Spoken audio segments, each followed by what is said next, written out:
નમસ્કાર, ન્યૂઝરૂમ લાઈવમાં આપનું સ્વાગત છે। સમાચારો સાથે હું છું આપની સાથે વિકાસ મકવાણા। બુલેટિનની શરૂઆત કરીએ તો સુરતના નાસિરનગર ડિમોલેશનને 12 દિવસ થઈ ગયા છે, છતાં પણ કોઈ જવાબ નથી મળતો કે આખરે આ ડિમોલેશન કોણ કરી ગયું અને અહીંયા અધિકારીઓ હવે ગાયબ થઈ રહ્યા છે।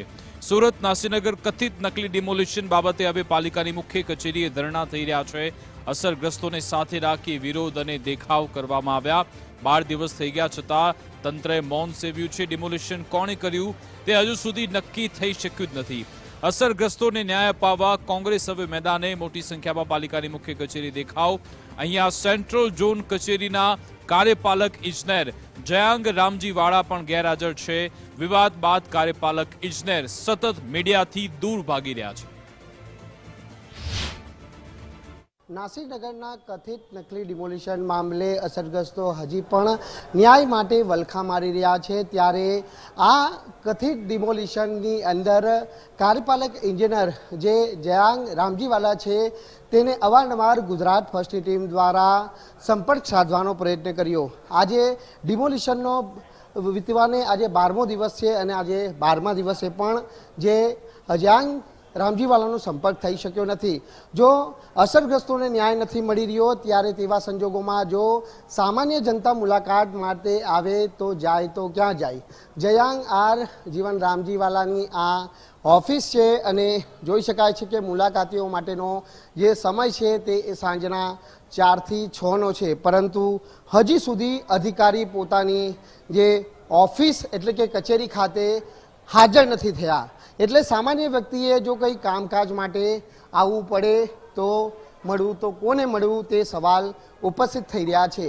જ્યાં ડિમોલિશનના સમયે છે ત્યારે સ્થળ ઉપર હાજર હતા, એટલે આ અધિકારીઓ જાણે મિસ્ટર ઇન્ડિયા બની ગયા હોય તે પ્રકારની સ્થિતિનું નિર્માણ થયું છે।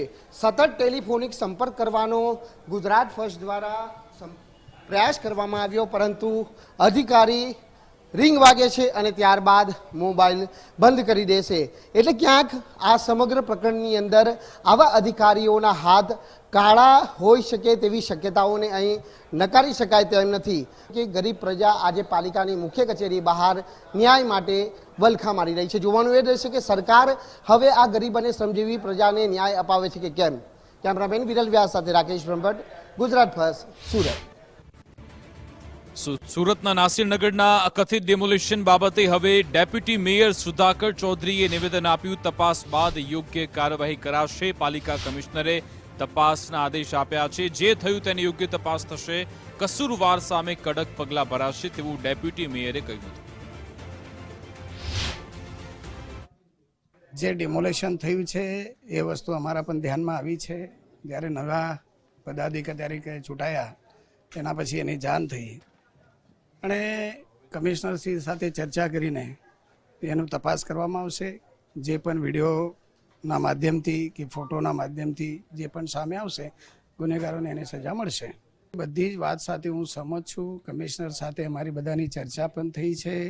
તપાસ થયા પછી જ એનો નિર્ણય થશે અને અમારી બધાની બી અપેક્ષા કે જલ્દી એનો તપાસ થાય અને એનો નિર્ણય જલ્દી આવે અને લોકોને મદદ મળે।